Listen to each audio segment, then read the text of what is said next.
My name is Sophia Bennett, and 3 days ago, my father did something I didn't know a son could do to his own father.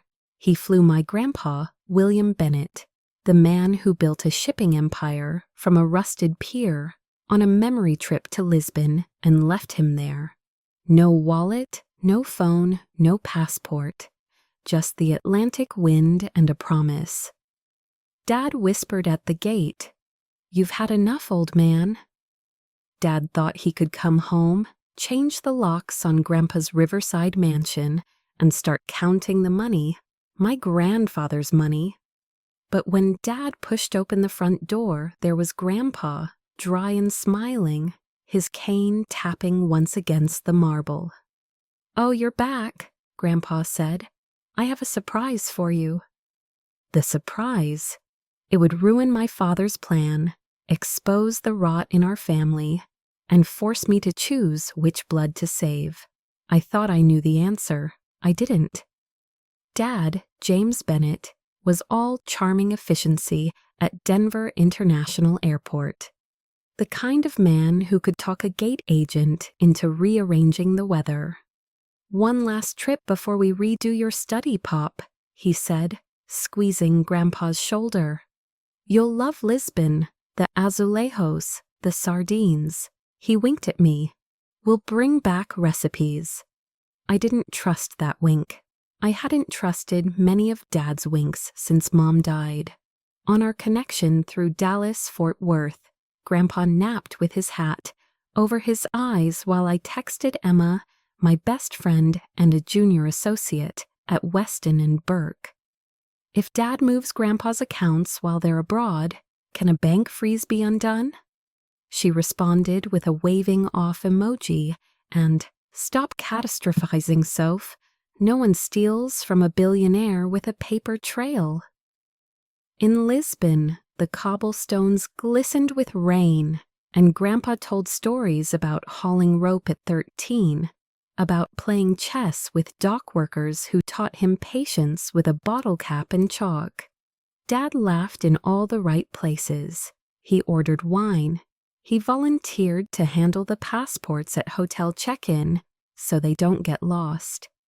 On day 3 by the Bellevue Tower, Dad announced a detour. "Pop needs a nap. Let's split, Sophia. Grab us some pastéis. I'll take Pop to the hotel." I hesitated. Grandpa squeezed my hand. "Go on, kiddo. Bring 3. By the time I returned, the concierge's smile was tight. No Mr. Bennett. No Grandpa. The room keys deactivated. The passports already checked out. My chest turned to ice. I redialed Dad again and again, straight to voicemail. I sat on a stone step and counted breaths, 10 in, 10 out. Then I did the thing my family had always called meddling, but which Grandpa privately called backbone. I moved, police report, U.S. consulate, 30 hours of calls and fluorescent lights. In a small interview room, a consular officer named Linda asked the question I'd been refusing to hear. "Has your father ever tried to take your grandfather's assets?" I opened my mouth to deny it and found silence. Instead, when the emergency passport was ready for Grandpa William Bennett, Linda slid a second envelope toward me. "He asked us to give you this when you came. A note in Grandpa's blocky script. Olive Branch, Sophie. Follow the list. Keep your voice calm. Surprise him at home." I stared at the last line. "Call Emma. Tell her to open the folder named Blue Coast." "Blue Coast," Emma repeated on speaker as I speed-walked through Lisbon's morning crowds. "Your grandfather left me an encrypted folder 2 months ago with that name. I thought it was litigation prep. I didn't look." "Open it." My voice shook now. Keystrokes. A soft exhale. "Soph, wow, what a sting." She lowered her voice. "Your grandfather anticipated a deed of gift push. He recorded meetings with Tom Larson that notary Dad uses for hush-hush estate tune-ups. He documented Dad's gambling debt. There's a spreadsheet, Emails to 3 real estate agents requesting valuations on the Riverside property. Dates are 6 weeks old. My blood drummed in my ears. He knew, he suspected, Emma said, and he set a tripwire. If your dad moved him across international borders without his phone or wallet, I was to call Karen Walsh at the District of Colorado. There's a memo, elder financial exploitation, transportation with intent to defraud, interstate and international implications. Why me? Why not press a button himself? Because he wanted you on record making the choice. Choice, the word cut. At the consulate, Linda smiled like a co-conspirator. Your grandfather's car is waiting. Driver knows the house. He's here. She tipped her head. He'll be where he needs to be. On the flight home, I read Blue Coast in full. Grandpa had kept a diary, brief, precise entries. Jay's charm masks rot, loves shortcuts, hates the slow dignity of work. He'd captured Dad on audio, coaxing him to sign a medical update on a laptop at a Starbucks. The same Starbucks where Blue Coast noted Larson notarized the deed for $300 cash. Off-site, no IDs photographed. Halfway over the Atlantic, Grandpa texted from a number tagged Pearl. Land, swap cars, enter through garden. He'll try the front first. Leave the door on latch, recording on. I typed back, what's the surprise? The typing bubble blinked. Then, justice. That's also mercy, the hardest kind. I slept for 20 minutes and dreamed of locks clicking, of chess pieces sliding across marble, of my father's face when the king tipped. Denver rain greeted me at the curb, fragrant and cold. At the mansion, the camellias along the brick walk were still blooming, pink saucers nodding like gossipers.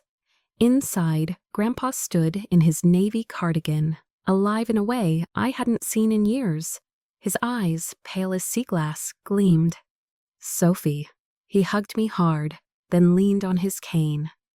Did Linda give you the note and the instruction to keep calm? I tried to smile. That used to be your line when I'd come home blazing. He chuckled. Blazing is sometimes necessary. Today, we bank the fire. We had 20 minutes. Security film was already rolling. Emma's firm had sent a tech to route all doorbell, interior cams, and mics to a secure cloud. A locksmith named Frank, not Larson, had swapped out the front and back locks at dawn. At 10:12 a.m., a silver BMW nosed into the drive. Dad climbed out in an immaculate charcoal coat.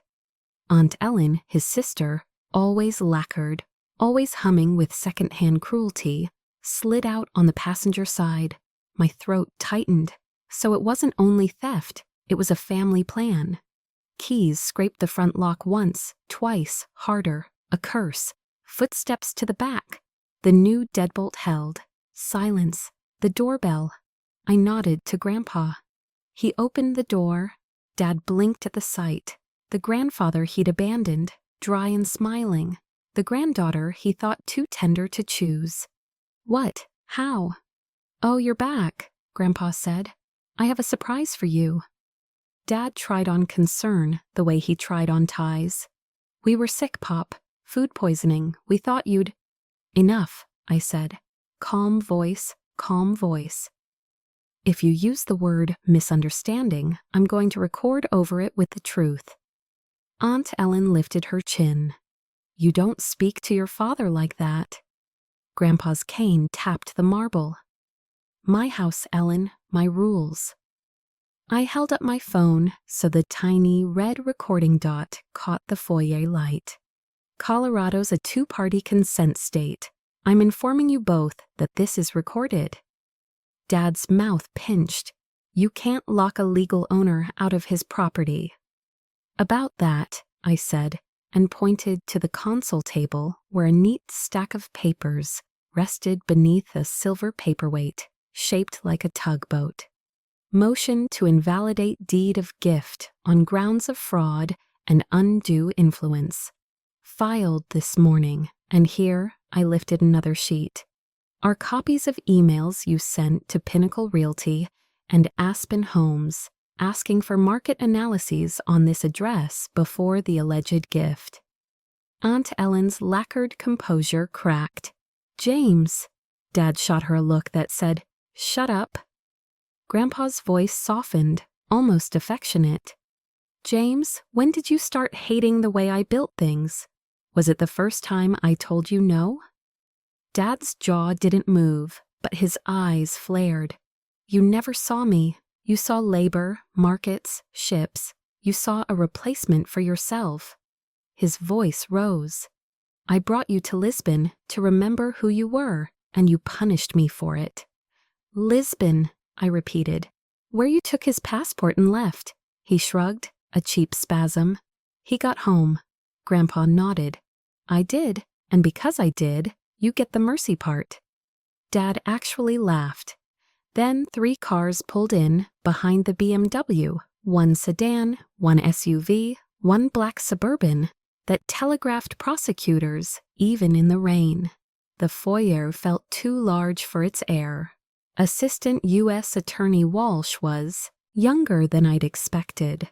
Sharp-eyed, efficient, she flashed credentials, introduced the Jefferson County detective accompanying her, and then politely, almost gently, asked Dad and Aunt Ellen to remain in the foyer while she served paperwork. Mr. Bennett, Walsh said to Grandpa, per your counsel's request and our preliminary review of the recordings in Blue Coast, we're here to preserve evidence. No arrests today. We'll take statements. We'll collect the Larson notary files. She glanced at Dad. And we'll advise everyone present about exposure. Exposure, Aunt Ellen repeated, as if the word were a foreign currency.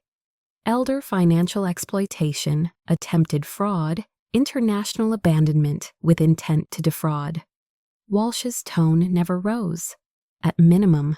Dad shifted into his other suit. The litigators. You have no proof. Grandpa tapped the cane against marble. Open the study, he told me. In we went. On the desk, a hard drive labeled Coast Cut. Walsh's tech plugged it into a laptop. Video flickered up. Starbucks chatter, the swoosh of steamed milk, Dad's voice. It's a medical update, standard boilerplate. Just sign there, Pop. Then Larson, counting out cash, muttering something about off-site convenience. Aunt Ellen paled visibly. Walsh didn't crow. She simply nodded. Time-stamped, logged. We'll need the Pinnacle and Aspen emails, too.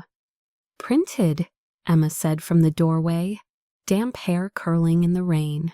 She crossed and set a second stack on the desk, marked as Exhibits A through F.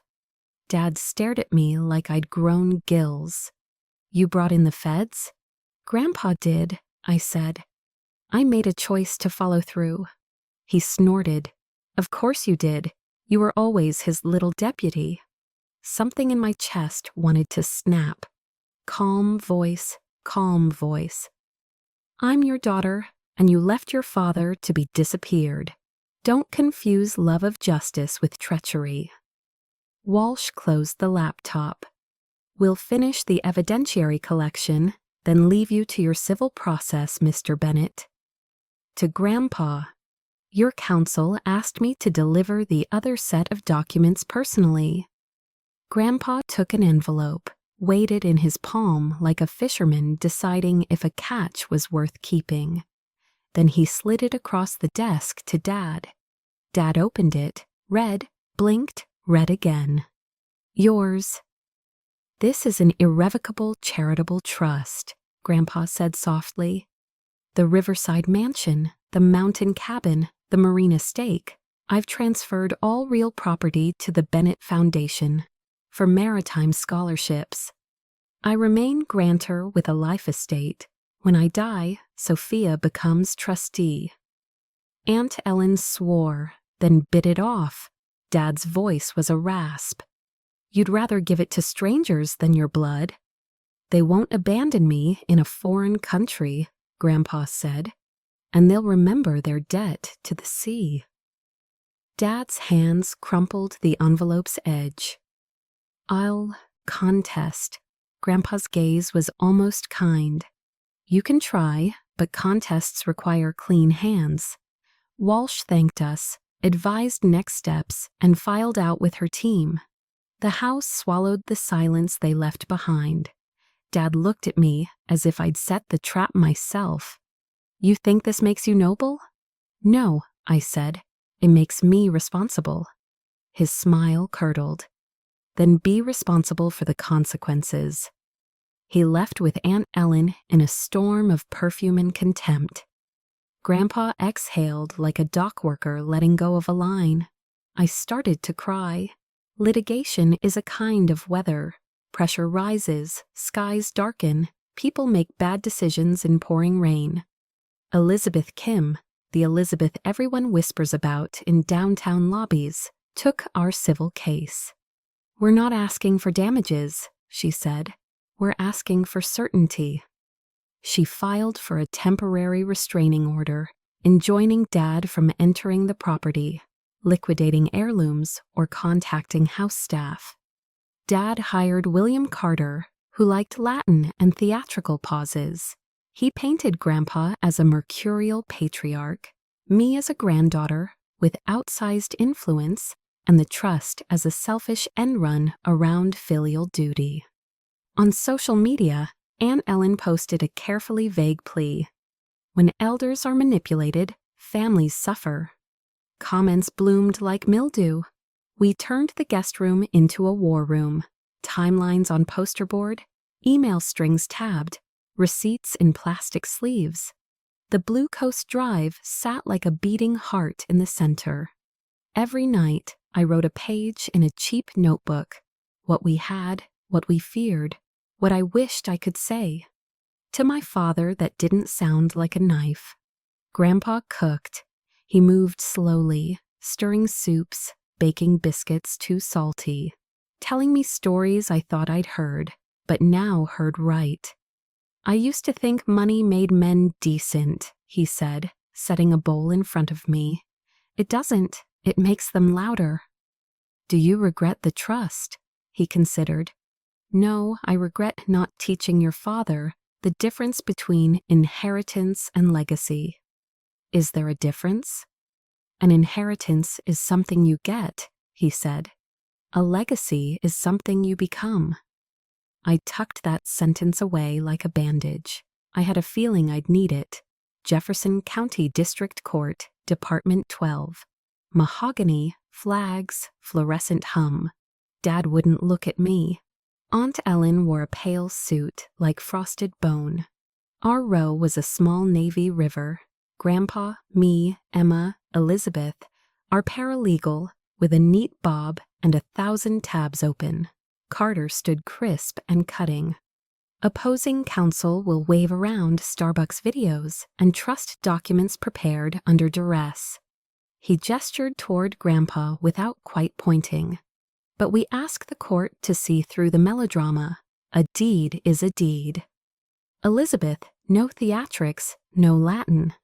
A deed procured by deceit is not a deed. The evidence shows misrepresentation, improper notarization, premeditated valuation requests, and an international abandonment designed to create possession. This is not melodrama, it is pattern. We called Larson first. He smelled like nervous cologne. Under oath, his story wobbled. Mr. Bennett, James, said his father had mobility issues. Elizabeth's eyebrows rose. And did he? Well, he did walk in under his own power. How much did Mr. Bennett pay you? $300? Standard? No, standard is $25. Elizabeth didn't smile. Thank you. Carter's cross-examination turned to fog, but the Starbucks hiss and the cash counted spoke for themselves. Then my testimony, hands on wood, oath thick on my tongue. Elizabeth walked me through Lisbon, the concierge's tight smile, Linda's tidy files. She asked what Blue Coast felt like when I opened it. I didn't say like betrayal wrapped in love. I said like clarity. Carter tried to pin me to my father. You dislike him. I love him, I said, and watched him flinch. That's why this hurts. And yet you invited federal involvement. I honored my grandfather's instruction. I made a report when I believed a crime occurred. Calm voice, calm voice. Dad took the stand. Carter softened his tone. Mr. Bennett, why Lisbon? Dad baritoned. He loves the ocean. I wanted to give him memories and the deed, his idea. He wanted to secure my future. Elizabeth approached like a tide coming in. Mr. Bennett, which came first, the valuation emails to 3 realtors or the alleged gift? He hesitated. I don't recall. Exhibit D shows your request to Pinnacle Realty, dated March 3rd. The deed you claim as a gift is dated March 26th, correct? He stared at the page. Yes. And you told a notary your father had mobility issues. That was a misunderstanding. She slid a transcript across the rail. And in Lisbon, who possessed your father's passports? He pressed his lips thin. I did. When you left the hotel, where were those passports? On me. On you, Elizabeth repeated quietly, like an undertaker laying a lily. No further questions. I waited for anger to feel like victory. It did not. The judge, Honorable Linda Morrison, leaned forward. I will rule on the deed. As to the trust, absent evidence of incapacity or undue influence, she looked at me briefly. This court sees a valid charitable instrument. Arguments about filial duty belong at dinner tables, not in equity. Carter objected. His objection went nowhere. Judge Morrison's ruling on the deed was short and devastating. Deed void for fraud and undue influence. Possession remains with William Bennett. Defendant is restrained from the premises absent invitation. The gavel sounded like a dock cleat catching rope. Dad exhaled a ragged breath through a smile that wasn't a smile. He did not look at me as he left. I thought the surprise had been the trust, the elegant checkmate that saved the board. But Grandpa had left one more gift, peace face down. 2 nights after the ruling, he called me into the study and handed me a ship's log, bound in cracked leather. Turn to the last page. In Grandpa's small, patient script, if James ever tries to take what isn't his, give him the thing he thinks he wants. Give him the company. I blinked. Grandpa, what? He smiled, melancholy and bright. He wanted the house and the shine. He never wanted the work, so I gave him the work. The next morning, our family convened at Bennett Maritime Headquarters. Council, board members with wind-burned faces. Dad walked in late, bristling. What fresh theater is this? Grandpa set a folder in front of him. The CEO seat, he said. If you want a legacy, build one. Dad laughed, then stopped when he saw the paperwork. Interim CEO of a company held together with dock lines, union contracts, insurance audits, Coast Guard inspections, fuel hedges, aging hulls, razor-thin margins, and a cash position that looked less like a treasure chest and more like a sailor's wallet after shore leave. You made it look bad, he said. It is hard, Grandpa said. It always was. I hid the strain so you could learn love before labor. You learned contempt instead. Dad shoved the papers away. I won't be tested like a child. Then stop acting like one. Grandpa's voice gentled. Here's the mercy, James. Take the job for 6 months with a union mentor and a compliance monitor. Earn a salary, pay down your debt. Prove you can keep men safe in weather. Dad stared at the floor. Is this what you call love? It's what I call hope." He didn't answer. He took the folder and left. For 6 months, the company taught him humility, one thin paycheck at a time. He missed meetings, learned not to miss them, barked at a captain, learned to listen, tried to cut maintenance, watched the compliance monitor shake her head until he stopped. He paid down 2 cards. He stopped gambling. He didn't text me. At Thanksgiving, he came to the mansion and stood on the porch like a kid, asking if he could come back inside after breaking a window. "I can't undo Lisbon," he said, "but I can try to be a man your grandfather would hire." I held the door open and did not step aside. "You burned the bridge," I said. "You can cross it anyway on your knees." He nodded once and did, not literally, but I saw the apology drop his shoulders. I saw the work click into place where a shortcut used to sit. Sometimes mercy is the hardest justice. Grandpa and I planted winter pansies along the walk, our breath clouding in the air. The trust papers were finalized. The restraining order became a quiet boundary. The company list started showing Dad's name with fewer red flags and more green check marks.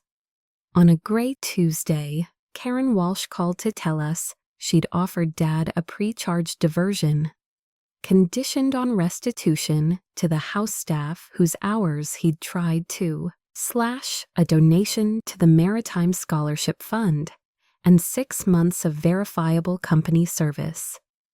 "We prefer redemption to trophies," she said. I liked her even more. That night, Grandpa poured tea and asked the question. He'd asked my heart since I was little. "What did you become today, Sophie?" I thought of Dad's bowed head, of Aunt Ellen's dwindling posts, of the way the docks smell in winter, like iron and salt and second chances. Someone who finally knows the difference between inheritance and legacy, and someone who can forgive without forgetting. He smiled, set his cup down, and tipped a rook over with one finger. Checkmate is only beautiful if the other player gets up and shakes your hand. We heard a car door, footsteps, the bell. Dad stood there with a navy cap in his hand and a tiredness that looked like honesty. "I heard about the scholarships," he said. "I'm here to write a check." "Write it to work," Grandpa said. Dad nodded. "That's all I've been writing lately." I stepped aside this time. We weren't healed. We were moving. The house held its breath, and then, for the first time in months, exhaled.